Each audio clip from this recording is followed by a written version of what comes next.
A nossa conversa em 9 minutos versa sobre um tema extremamente atual, importante, mas que ora frequenta a mídia como modismo, ora some, só se volta a se manifestar quando a cidade ameaça experimentar algum tipo de convulsão em função da sua disfunção.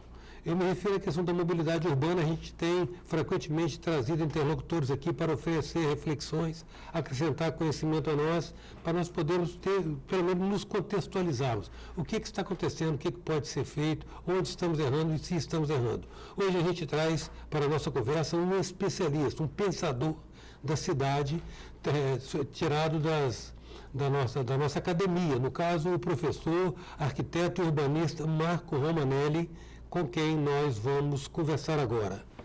Professor, então está colocado, é o nosso desafio de mobilidade urbana.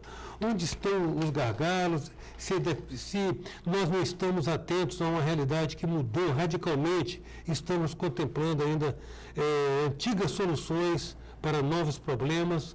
Como é que a gente coloca essa questão do carro, paradigma do transporte individual do carro para uma cidade com estrutura viária, desde o seu início, não foi projetada pensando o carro? O que fazer, professor, em suma? Pois é, tem detalhes aí que a gente precisa prestar bastante atenção, né? Começando pela cidade não desenhada para o carro. As cidades, geralmente, elas têm origem num desenho pedestre, né? Vitória, por exemplo, Vila Velha ali, aquele núcleo da prainha, o morrinho ali em volta da catedral, aquilo é claramente pedestre. Você vai a qualquer cidade europeia, agora vai de Google, é fácil, baratinho. Você olha, tem um núcleo de não mais do que 3, 4 quilômetros, e ali dentro você se locomotia, mesmo a tração animal, os veículos eram raros, eram para transportar carga, porque nem faz sentido você se deslocar numa distância tão pequena com o veículo. Depois disso, quando essas cidades cresceram, ainda não havia veículos automotores. Era, né, o que a gente vê, por exemplo, aqui o nosso festejado arrabalde da Praia do Canto, o centrinho de Vila Velha, né, isso é final do século XIX, não havia automóveis. Aquilo foi desenhado, foi pensado para tração animal. Eram carruagens, charretes, etc., e bonde é tração animal. Né? A gente não tem... É difícil a gente imaginar um cenário desse, né? Aquele arruamento, aquele espaço urbano sem os automóveis. De lá para cá, a gente tem posto automóveis nessa cidade, na outra também, na cidade pedestre também, e aí os resultados são sempre muito ruins. E o elástico está esticando. Por enquanto, parece que ainda está dando, a gente começa a ver sinais aqui e ali de que as coisas não vão bem, mas a realidade é essa. Nós temos uma cidade imaginada para um horizonte, e esse horizonte foi superado há algumas décadas, e, por outro lado, a nossa situação particular do país, um país como o Brasil, a boa parte da população está agora começando a ter o automóvel como um objeto cotidiano, que até bem pouco tempo atrás não era, e aí isso multiplica as demandas, isso multiplica as necessidades, isso multiplica os problemas, mas mesmo assim a gente ainda está distante de certas realidades, até mesmo no Brasil, que estão bem mais congestionadas do que o nosso caso capixaba aqui. Então é como se a gente vivesse assim, ainda numa zona de conforto. A gente pode dirigir mal, a gente pode sinalizar mal, a gente pode desenhar mal as vias, a gente pode operar mal o sistema, porque o nosso trânsito ainda não nos conduz ao caos enquanto a gente vai levando a vidinha desse jeito.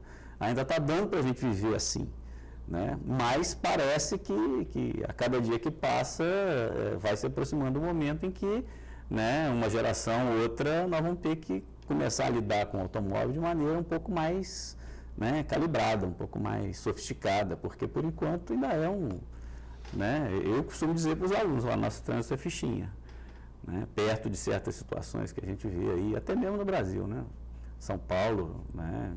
E Los Angeles, como é que você vê a solução que eles encontraram em Los Angeles? Pois é, Los Angeles tem umas taxas de motorização mais absurdas. A última vez que eu olhei, já tem quase 20 anos, eram 2 automóveis para cada 3 pessoas, quer dizer, mais de 60% de gente. Eu fiquei hospedado numa casa que moravam 3 pessoas, tinha 7 automóveis. porque era o do fim de semana, era o motorhome, era o carro da empregada, mexicana, imigrante ilegal, tinha carro. E o que eles têm lá? Eles têm primeiro um álbum, um catálogo completo de soluções de desenho de tráfego. Quem é do ramo e dirige na cidade fica impressionado.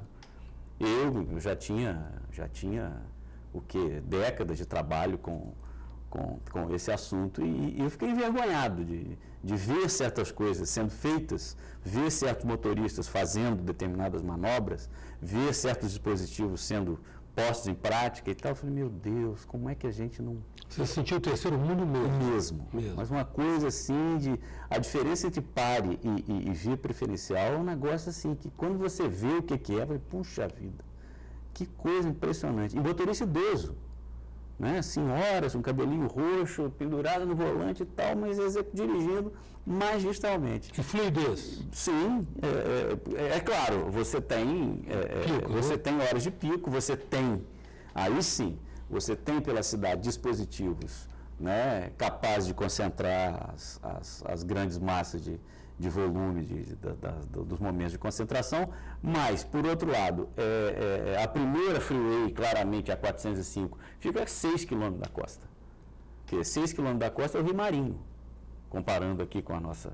Então, dá para administrar aquela área toda do Rio Marinho até a praia de Itaparica com meio fio, calçada, faixa, semáforo, pedestre, né, com cidade, onde as pessoas vão levar uma vida que elas têm como boa e etc. Agora, os grandes fluxos estão lá no dispositivo adequado a isso. E aí a rampa para a freeway tem um semáforo. Mas por quê? Para dosar. Aquilo fica vendo o buraco e te coloca num lugar que cabe. E te segura um pouco para quando está congestionado. E são coisas que a gente nem sonha ainda, porque a gente não pode viver aqui no nosso quintal, né? A cidade lá é muito extensa, tem muito pouca verticalização. Espalhada. Né? Espalhada. A cidade vai daqui a Cachoeira Itapemirim, é cidade. E muita gente nasce, vive e morre. Em Los Angeles nunca foi ao outro lado, porque são lugares completamente diferentes, inclusive do ponto de vista assim, do cotidiano da violência. Tem muito enfrentamento policial mesmo. Pelo menos há 10, 15 anos atrás, quando eu estive lá da última vez, era uma realidade. Você tinha ali, você anda pela cidade, você nem nota. Mas em determinados lugares te aconselham a não ir, né? E não é não ir porque vão roubar sua carteira, vai dar um trombadinho, né? Porque o negócio é feio mesmo. Mas é uma solução de urbanismo que a gente não conhece, porque a cidade é muito espalhada, as ruas são muito grandes, os terrenos são muito grandes, né? Com padrões que a gente desconhece. A nossa realidade é muito mais parecida com a europeia. A gente está muito mais para Paris do que para Los Angeles, muito mais para Roma, né? Onde você vai ver, assim, inclusive o comportamento do motorista italiano é muito parecido com o nosso, né? A gente vê se é pedestre, vê o carro, você para. O motorista americano, ou mesmo inglês, o motorista vê o pedestre, ele para o carro. Na Itália, ambos param, ou não. E aí acontecem alguns problemas. Mas, de qualquer maneira, são populações e sociedades que estão muito mais acostumadas com o veículo, com a sua operação, o seu uso, e o planejamento para ele. Professor, você falou a respeito das concepções de urbe diferente. É falsa a colocação essa exclusão. Gente ou carro, a cidade foi feita para gente, foi feita para carro, a cidade se humaniza mais à medida que o carro é usado de uma maneira mais seletiva, ou isso é apenas uma ideação, uma abstração que se coloca sem muito pé na realidade, porque, como você falou também, tem 60%, 70% da população que está chegando ao seu carro agora. É um sonho de consumo, né? E nós tivemos uma matriz econômica também toda calcada no rodoviarismo. Há quem veja nisso um equívoco para um país de dimensões continentais como a nossa. Hoje, a facilidade do carro permite que uma família com 4 pessoas, um casal e 2 jovens, tenha 4 carros, embora os apartamentos talvez não tenham sido projetados com garagens suficientes para isso.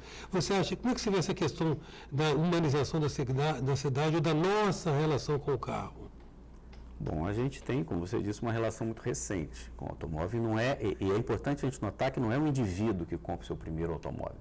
Às vezes é aquela família porque papai não teve, vovô também não, bisavô também não, e é a primeira vez que aquela né, genealogia entra no reino motorizado. Né? As cidades, como a gente disse, boa parte delas, os inícios, né, a não ser as muito recentes, elas são concebidas para o pedestre. Se você observar, por exemplo, Ladeira de Ouro Preto e tal, aquilo não tem passeio, é um pavimento né, não tem aquele espaço segregado para o veículo versus pedestre. Isso ocorre nas expansões que já ocorreram no século retrasado. Ao longo do século XIX, as expansões já ocorreram sob uma lógica de que haveria o espaço público onde veículos e pedestres deveriam conviver. Então tem aqui o seu espaço do passeio, tem aqui a sua faixa de rolamento, tudo isso é carruagem, né? Então, o automóvel, quando surge, ele surge encaixado na cidade da carruagem. Inclusive, o automóvel é dimensionalmente a distância entre as rodas, mecanicamente é capaz de fazer mais ou menos o que as carruagens faziam, porque o espaço era esse. Né? Gente rica e poderosa tinha o meio de transporte consolidado. O automóvel era brinquedo, era coisa de maluco, era gente que estava antevendo, até que houve uma transformação vertiginosa, né? É muito importante lembrar que mesmo essa cidade de tração animal, ela já era servida por ferrovias. Então você vê Paris, por exemplo, a primeira muralha, que é mais interior, que não é aquela rodovia grande, que é onde chegam as estações, né? Então uma do sul, uma do oeste, duas do norte, ou coisa parecida, e aquela cidade pedestre, ela se comunicava com o restante do mundo por ferrovia. Né? O automóvel chegou muito depois disso e aqui no Brasil nós tivemos um breve momento em que começamos a instalar um modelo semelhante, mas a indústria e as demandas e a ideia do veículo automotor superou completamente a nossa possibilidade de ter uma rede urbana interligada por ferrovia. Né?